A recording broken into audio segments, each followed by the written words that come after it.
Hamas নিরস্ত্র না হলে গাজায় ফের শুরু হবে ইসরায়েলি অভিযান, হুঁশিয়ারি ট্রাম্পের।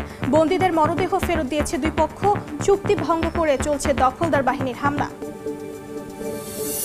ইউক্রেন যুদ্ধ থামাতে চান না পুতিন, অভিযোগ মার্কিন প্রেসিডেন্টের। রাশিয়ার তেল আর কিনবে না ভারত, যুক্তরাষ্ট্রকে আশ্বস্ত করেছেন মোদি, দাবি ট্রাম্পের। পাল্টাপাল্টি পদক্ষেপে তীব্র হচ্ছে ওয়াশিংটন বেইজিং শুল্ক যুদ্ধ। যুক্তরাষ্ট্রের সয়াবিন কেনা বন্ধ করায় চীনের সঙ্গে বাণিজ্যিক সম্পর্ক ছিন্নের হুঁশিয়ারি ট্রাম্পের।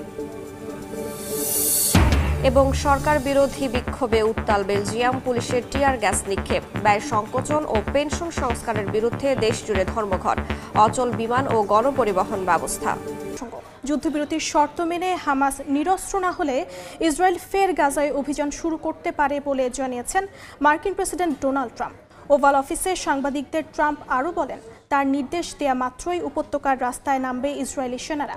এদিকে যুদ্ধবিরতির চুক্তি অনুযায়ী বুধবার আরও বন্দীর মরদেহ ফেরত দিয়েছে হামাস ইসরায়েল।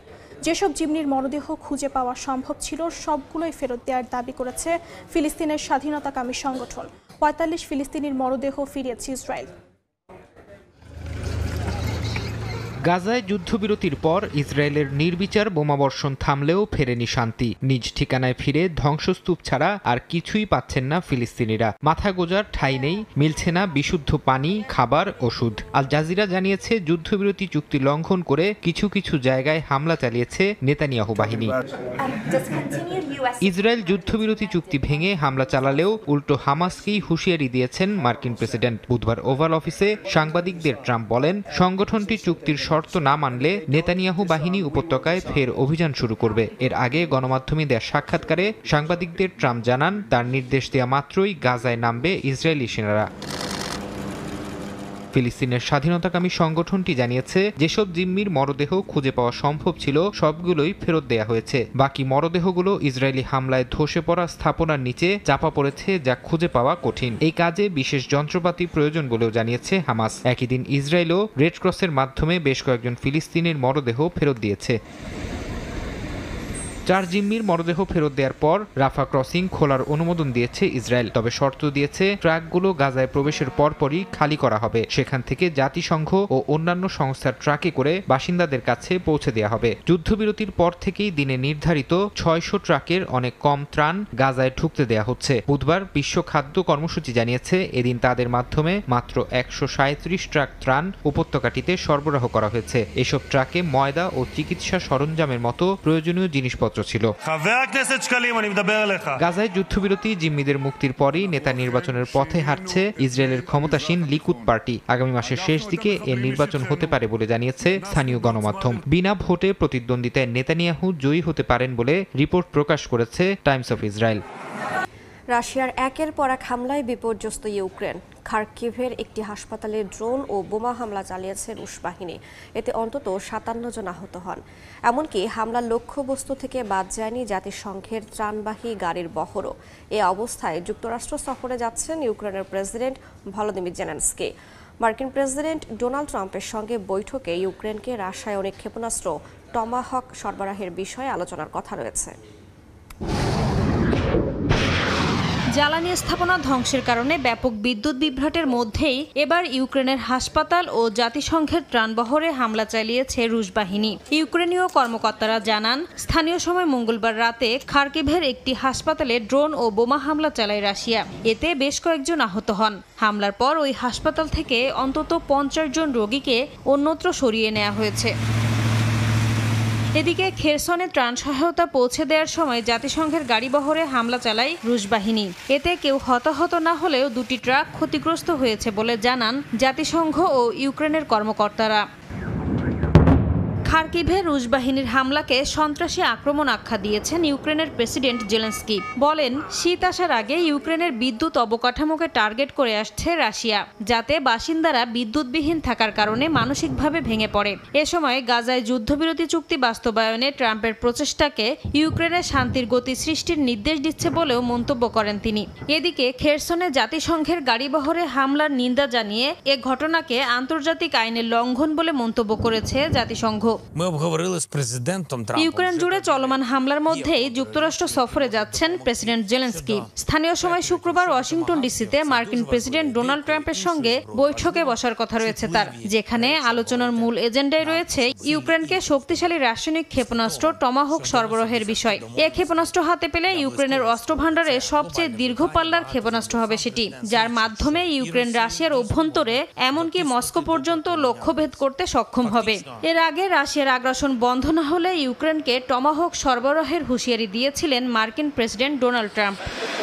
মিশরের শার্ম আল শেখ শহরে সোমবার অনুষ্ঠিত সম্মেলনে অংশ নেন অন্তত 20টি দেশের সরকার প্রধান। মূলত যুদ্ধবিরতি, গাজার সংস্কার পরিকল্পনা ও যুদ্ধ পরবর্তী কূটনীতি ছিল এই সম্মেলনের আলোচ্য বিষয়। তবে জড়ো হওয়া বিশ্ব নেতাদের সামনে পাকিস্তানের প্রধানমন্ত্রীর মুখে ছিল কেবলই ডোনাল্ড ট্রাম্পের জন্য প্রশংসাবাণী। বিষয়টিকে চাটুকারিতা হিসেবে আখ্যা দিচ্ছেন খোদ পাকিস্তানেরই সংবাদ মাধ্যম। যদিও বিশ্ব কূটনীতির মঞ্চে এই অতিরঞ্জিত প্রশংসাকেই অনেকেই দেখছেন নতুন এক কৌশল হিসেবে। বিস্তারিত মীর ফজল রাব্বির ডেস্ক রিপোর্টে। I would like to nominate this great president for Nobel Peace Prize. মার্কিন প্রেসিডেন্ট ডোনাল্ড ট্রাম্পকে প্রশংসায় ভাসাচ্ছেন পাকিস্তানের প্রধানমন্ত্রী শাহবাজ শরীফ। আত্মতৃপ্তি নিয়ে সব কথা শুনে যাচ্ছেন ট্রাম্প। আর এমন কাণ্ড দেখে অনেক নেতার হতবাক চেহারায় প্রকাশ পাচ্ছে অবিশ্বাস। Achieving peace in Gaza is saving millions of lives in the Middle East. Mr. President, I would like to salute you. সোমবার মিশরের শার্ম আল শেখ শহরে অনুষ্ঠিত সম্মেলনে অংশ নেন অন্তত 20টি দেশের সরকার প্রধান। ছিলেন মার্কিন প্রেসিডেন্ট ডোনাল্ড ট্রাম্পও। আর সেখানেই দেখা যায় এমন দৃশ্য। গাজার সংস্কার পরিকল্পনা ও যুদ্ধ পরবর্তী কূটনীতি ছিল এই সম্মেলনের আলোচ্য বিষয়। কিন্তু সম্মেলন কক্ষের গাম্ভীর্যপূর্ণ হাওয়া বদলে যায় পাকিস্তানের প্রধানমন্ত্রী শাহবাজ শরীফের বক্তব্য শুরুর পর। গাজার ভবিষ্যৎ নিয়ে আলোচনার জন্য জড়ো হওয়া বিশ্ব নেতাদের সামনে পাকিস্তানের প্রধানমন্ত্রীর মুখে ছিল কেবলই প্রশংসাবাণী। তিনি ভূয়সী প্রশংসা করেন ডোনাল্ড ট্রাম্পের, উপাধি দেন শান্তির দূত, এমনকি নোবেল শান্তি পুরস্কারে মনোনয়নের কথাও স্মরণ করেন। Donald Trump for Nobel Peace Prize for his outstanding, extraordinary contributions. এই ঘটনাকে স্পষ্ট চাটুকারিতা হিসেবে আখ্যা দিচ্ছে খোদ পাকিস্তানেরই গণমাধ্যম। 14 অক্টোবর সংবাদ মাধ্যম ডনের প্রকাশিত এক নিবন্ধে বলা হয়, কূটনীতির প্রচলিত মানদণ্ডে শাহবাজ শরীফের মন্তব্যগুলো ছিল একেবারেই অযৌক্তিক। তবে বাস্তবতা হলো এসব অযৌক্তিক প্রশংসাবাণী একটু বেশি পছন্দ করেন ট্রাম্প। ফলে বিশ্ব নেতাদের অনেকেই এখন চাটুকারিতাকে বেছে নিচ্ছেন পররাষ্ট্রনীতির নতুন কৌশল হিসাবে। ট্রাম্পের দ্বিতীয় মেয়াদে এই প্রবণতা আরও বেশি লক্ষ্য করা যাচ্ছে। গাজা শান্তি পরিকল্পনা প্রকাশের পর জর্ডানের বাদশাহ ট্রাম্পকে আখ্যা দেন হিস্টোরিক পিসমেকার হিসাবে। শান্তি সম্মেলনে উপস্থিত হয়ে ট্রাম্পকে মিশরের সর্বোচ্চ রাষ্ট্রীয় সম্মাননা প্রদানের ঘোষণা দেন দেশটির president Abdel Fattah al CC.